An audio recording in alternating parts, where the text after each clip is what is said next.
नमस्कार बंधुरा এই যে মাকে দেখতে পাচ্ছ তারা মা এটা হচ্ছে নকশালবাড়ি রায়পাড়ার পুজো।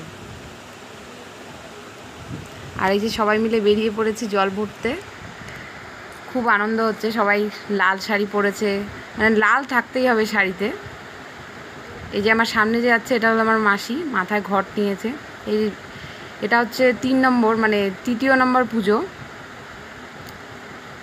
সবাই মিলে দেখো মাথায় কেউ ঘুমটা দিয়েছে। এটা হচ্ছে আমার দিদি সামনে আসছে যে, আর এই পাশে যে পিঙ্ক কালার শাড়ি পরে আছে ওটা হচ্ছে আমার মামি।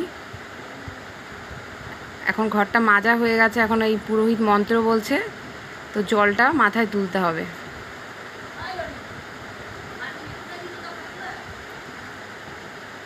জলটা মানে এত ভারী হয়ে গেছে নিতে পারবে না, তো অল্প ফেলে দিচ্ছে।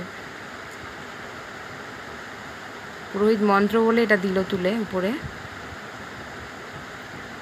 এবার মাসি জল নিয়ে চলে এসেছে বাড়িতে, এবার একজন গিয়ে পা ধুয়ে দিচ্ছে।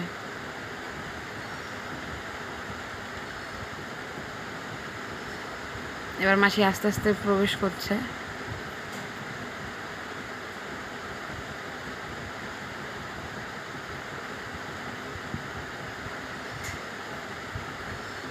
এখানে সাউন্ডটা অফ আছে কারণ এত আওয়াজ, এত লোকের এত আওয়াজ, বাজনাও বাজছে সাথে।